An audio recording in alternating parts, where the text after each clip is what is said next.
Hey everyone, thank you for coming to my talk on the inner experience of searching for MEV. So I guess before we get started, a couple of quick sort of definitions of the way searchers see MEV from their orientation. So I guess firstly, what is a blockchain? Well, in my opinion, a blockchain is a game. And specifically, it's a game theoretic system of incentives that is coordinating the rational and selfish behavior of participants to achieve some kind of socially beneficial outcome. So one thing you can always rely on is that people will be extremely selfish and will act in their own best interests. And one of the beautiful things about blockchain is that it's coordinating this purely selfish behavior to achieve something. For example, payments with Bitcoin, smart contracts with Ethereum, and so on. MEV is the emergent value of this game. So it's any financial reward which is ultimately available to the person who will be building the block. And one thing I wanted to point out and push on is that MEV is a neutral force. It's an emergent property of consensus, and it's not good or bad. There is good MEV and there is bad MEV, but MEV by itself is neutral. So an MEV engineer, often called a searcher, is a player who is competing in a game with other players to capture this MEV. And they're usually doing this by building algorithms which are evaluating the state of the blocks that are arriving and evaluating the state of transactions that are arriving in the mempool, and they're making execution decisions based on this. Why did I call this talk MEV as an inner experience? Well, there's a sort of trend at the moment in blockchain to think of MEV as a purely extractive and profit-driven activity. And there's definitely money in searching, but one thing I really want to try and convince you is that searching is not just about making money, any more than poker is just about making money. It's an intellectual and it's a sporting pursuit. And if you're only interested in the money, it's probably not the best pursuit for you. If you just build something and get VC funding, you'll probably get wealthier with a lot less stress than if you try to do the same thing, searching for MEV. It's something that combines the intellectual challenge that you'll see in competitive programming with the financial psychology and the game theory that you often see in poker. And it's often called the Olympics of software development, which I think is a very apt description. So if you want to be a searcher, there's a couple of questions that I would ask you. Firstly, does the sheer difficulty of a problem excite you? If you're faced with something you don't understand and it hurts your head, it's so confusing, are you filled with the desire to understand it, to push yourself through that problem and get yourself to a point where everything finally makes sense? Is that something that you really get on board with? Are you willing to work across the entire technology stack? As a searcher, we do everything from minute gas optimizations using assembly on smart contracts, all the way to assembly level optimizations to save clock cycles on the CPU. We do network topology, we do hardware. There's not really any level of the stack that we don't touch as a searcher. Can you work quickly and can you work for a long time? And under a very high amount of pressure? And face a lot of failures before you finally achieve something meaningful. As a searcher, you fail a lot. You don't start doing it and make a lot of money. You fail again, you fail again, you fail again. Sometimes you just don't stop failing and you have to give up. Sometimes you achieve something beautiful. And are you prepared to test yourself against some of the most intelligent engineers of our generation? The other people searching are smart, and you'll have to run very fast to catch up with them. And lastly, are you a team player? Can you be a productive part of a team which is greater than the sum of its parts? So apart from just building software, searchers are also engaged in a sort of complex game of psychological warfare, using various strategies to trick each other. And this often plays out in Discord forums, Twitter, various searcher communities, or even when searchers are networking with each other. So a lot of alpha leaking is actually fake, and it's designed to waste the time of the person receiving the alpha leak. Someone might want you to spend 50 to 100 hours engaging in some activity which is ultimately completely fruitless. At the same time, some alpha leaks are real. Maybe that person wants to make friends with you. Maybe they want to network with you. It's kind of hard to differentiate sometimes whether the alpha leak that you're dealing with is real or fake. And one sort of philosophy that we have as searchers is that everything can be an alpha leak. You don't really know what someone else doesn't know. So you don't know if you're revealing something that is kind of bringing them over a threshold to something they didn't understand before. But just for an example, I was networking with someone recently and they told me their team size and blockchain. And that was enough for me to figure out their smart contract strategy and everything. So the smallest things can be an alpha leak. Just what blockchain, what strategy you're doing can be a major alpha leak. Apart from the outside sort of challenges of performing psyops on other people, there's also a lot of personal challenges involved in searching. It will push the limits of what you're capable of. It will push the limits of what you're capable of intellectually. You'll realize the limits of your intelligence, that you're not the smartest person in the room. And it'll push the limits of what you're capable of physically. the work often resembles a hackathon rather than regular work. And as Dean said earlier, one thing that is guaranteed is that you will burn out. You will burn out a lot. Can you push yourself to the edge of burnout but just not fall apart completely and keep going? And one thing I wanted to touch on is this there's a spectrum that you can optimize for in life. And one side of the spectrum is people who are like very delusional and overconfident. They have like a messiah complex. They think they're the best thing ever.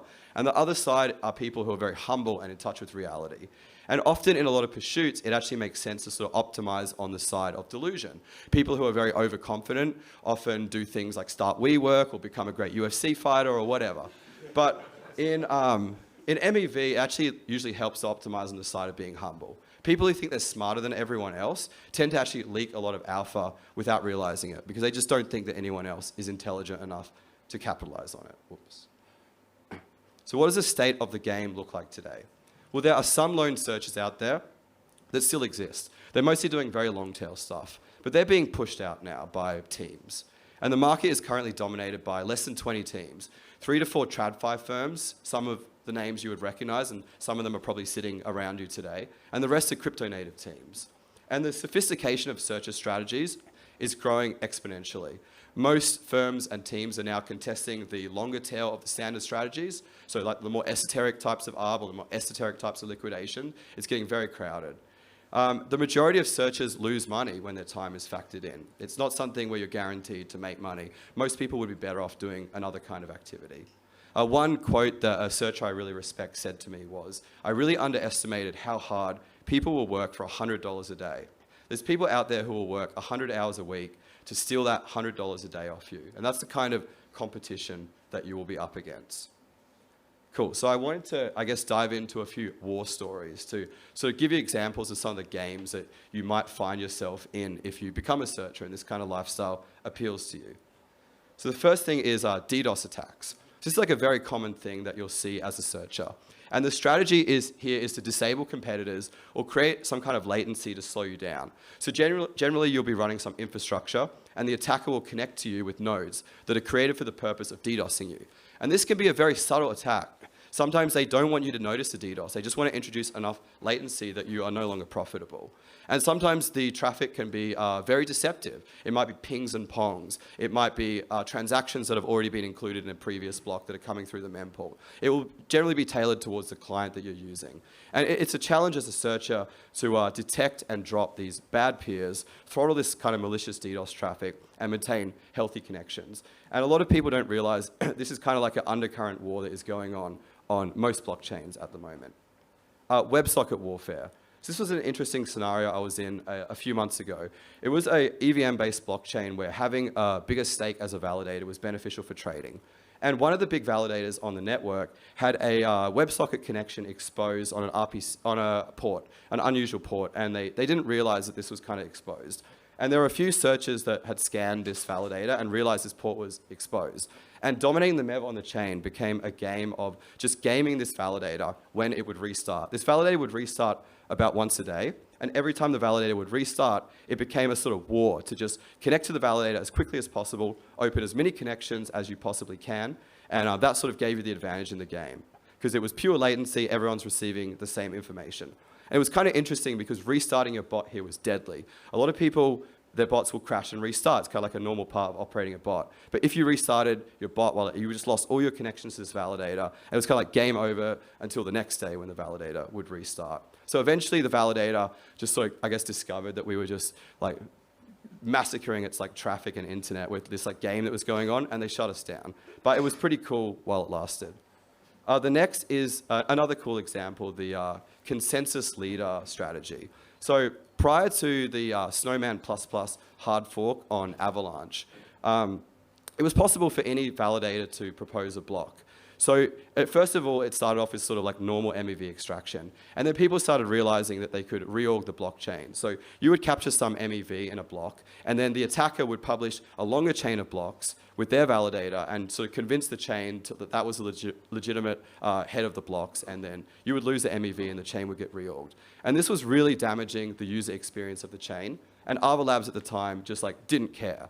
or they weren't really interested in even talking about it or recognizing the problem. So we created a coalition of virtuous validators with the idea that the virtuous validators would confirm each other's blocks more quickly and would discredit the blocks of the reorg attackers. So when we saw a reorg chain, the virtuous validators would try and basically create a longer chain on top of the existing chain to like discredit this chain. And this got really aggressive.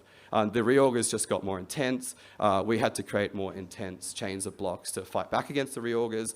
And eventually Ava Labs did notice, and because the block times on the chain was just exploding. And they just hard forked the entire blockchain to fix this problem and shut down the war that was going on. Inventory drain. So here the strategy is to drain the inventory of other bots. And normally this is draining gas from the sending addresses of people's smart contracts. Sometimes it's more direct approaches like Salmonella, where you're exploiting some kind of vulnerability in their contract to drain their inventory. And this is kind of an attack surface that is opening up from the generalized nature of people's strategies.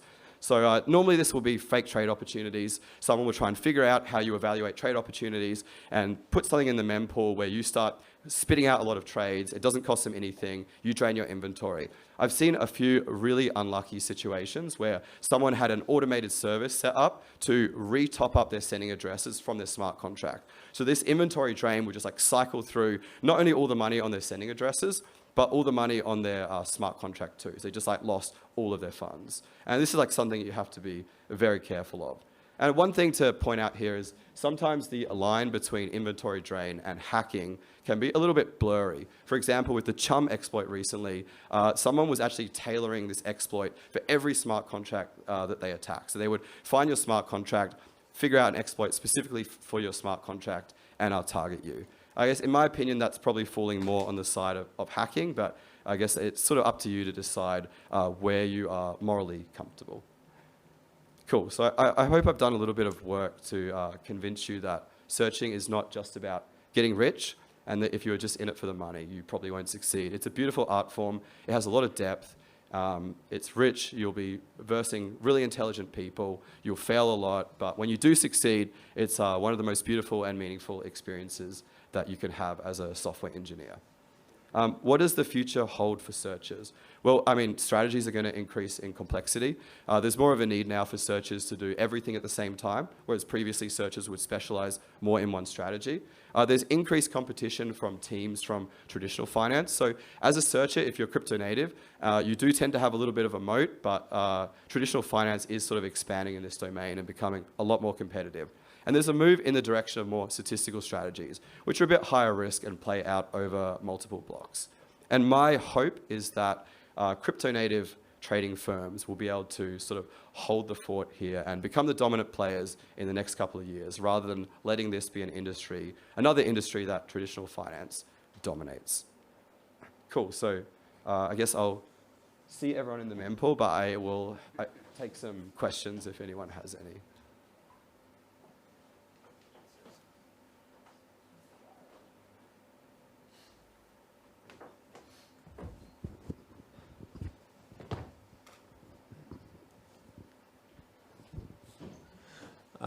If you had to start all over again, with what would you start? If I was to start right now, I'd say I would probably be looking to join an existing team. I don't think I would go on my own. I would try and do something cool that would appeal to like an existing team and join them. So you would do more like general strategies like arbitrage and liquidation? No, I would probably be focusing more on the longer tail. The shorter tail stuff is very competitive at the moment. There's a lot of people who have been, trading V2 arbitrage for years, for example. And like, if you're going to dive into that, it's extremely difficult, extremely competitive. And like, even if you are winning, it's really like not the profit opportunity is probably not there like it used to be. So I'll be looking at more like stuff that is like less noticed. And this is something that you like see playing out on the mempool. People who have a profitable strategy are often taking steps to hide it. So like one alpha leak is to look for people who have reinitialized contracts, because when you reinitialize a contract, it's actually like hiding sort of your transaction history on Etherscan. So like, there's a lot of long tail people looking for these sort of edge cases here where this alpha that is not really highly contested. Thank you.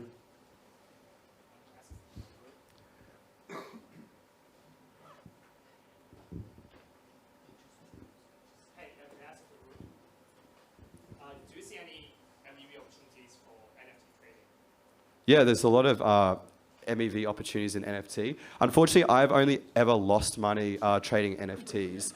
There was this like NFT, I think it was like black text on a white background or white text on a black background or something. And there was like a new one that came out that was just like the opposite. Like, you know, the first one was black text on a white background. The second one was like white text on the black background. I spent heaps of effort like just gaming the randomness here, like trying to get like a rare version of this NFT. And then I ended up holding all these rare NFTs, but like now you got to sell them. So you got to like shill your bags to your friends. It's not a very pleasant sort of way to end the trade. So I'm not like, there is a lot of money that can be made in NFT MEV, but I've failed at it.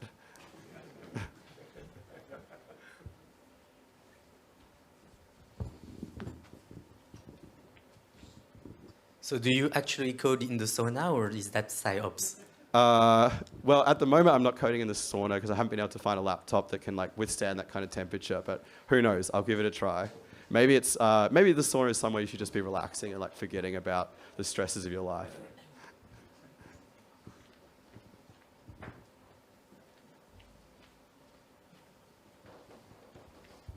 Is there a skill cap, and do you expect teams will reach a sort of saturation level beyond which they can grow and maintain alpha competitiveness, or say like people forking off and starting firms that duplicate or something of that sort? Do the advantages just keep stacking, and when does the exponentiality stop? I think there is kind of like a limit to like where strategies can go. Like for example, gas optimization. At the moment, there's a lot of work on like optimizing more and more with sort of standard strategies. But there's like a theoretical limit to where you can gas optimize. And at some point, like most people are going to be pretty close to that theoretical limit. And like the same with like creativity of strategies. At some point, you've sort of like done all the standard strategies. You've got all the standard long tail. There's sort of like not a lot of places left to go. I'm sure that there will always be like things that will pop up now and then, but I do think that there will be a point in time where things are very saturated. But I think we're very far away from that. Even if you're like just beginning to search, I still think you've got like a good number of years before you have to worry about this sort of stuff.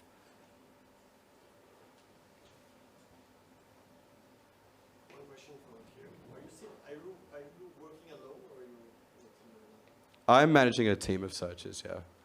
So I started by myself, and I was just like working 100 hours a week. It was just way too crazy. And I had this idea that, okay, I will work less, I'll like make less money and like sort of hire other people and share the profits. But it actually turns out that, like, as I said in the talk, like a good team is greater than the sum of its parts. So if you're like a solo searcher now, I'd recommend looking for people that you're very cohesive with, where, you know, you have a team of 3 or 4 people, but you're so cohesive that you're operating like a team of 5 or 6. And building and maintaining a good team is very hard to do. I've failed at it before, but when you can achieve it, it is like a beautiful environment to work in.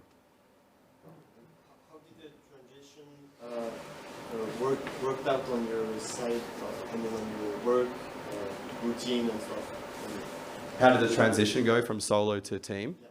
Yeah. It was bumpy. So like sort of had like some failures at first, but eventually found like a good cohesive working relationship with some really gifted people. But yeah, like one thing I would advise if you are like solo and you're looking to join a team is like don't skimp on like the legal stuff. Like don't just have sort of like ad hoc relationships. It's just like any other business, right? Where like everything's sort of like fun and everyone's friends, but like if there's real money involved, then like, you know, it gets a bit more serious. So I recommend, like, if you want to start a team, like do it properly, start a company, get agreements, get employment contracts and so on. You know, you're setting yourself up for success doing that.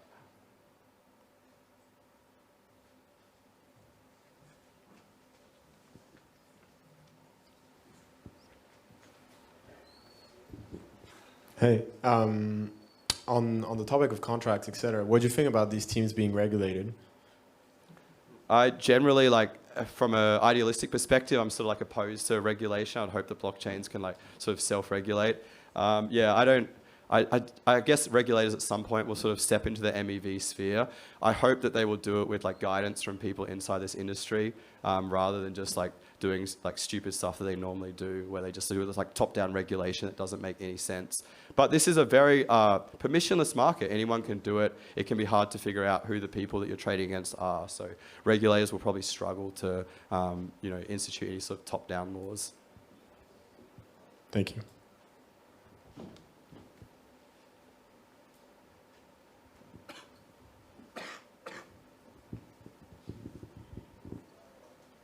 How much of the MEV that you see is actually sort of traded against the centralized markets rather than just being on the blockchain? The distinction between like atomic and non-atomic MEV, I'd say like at the moment it's probably more, there's like more non-atomic MEV that's being traded. I mean, if you look at the biggest traders on Ethereum, the bulk of their profits are coming from like stuff that's between centralized and decentralized exchanges.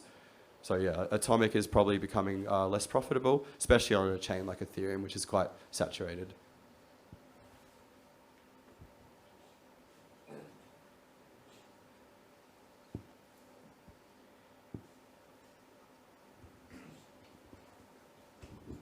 Hi.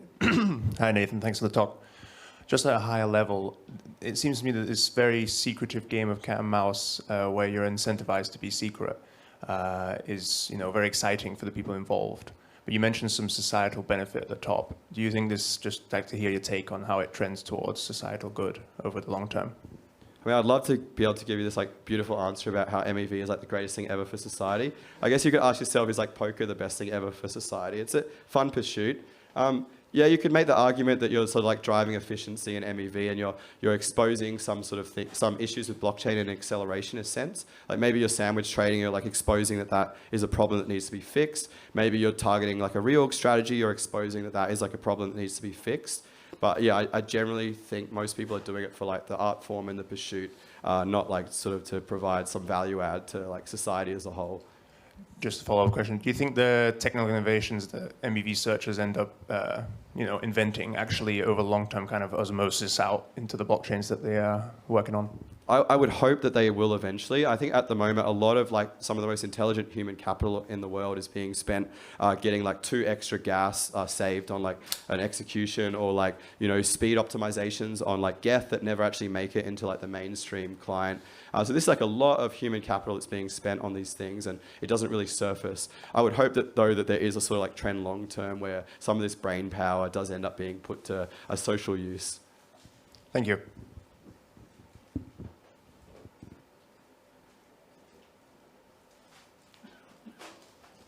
Cool. If there's no more questions, then thank you very much, everyone, for bringing me out.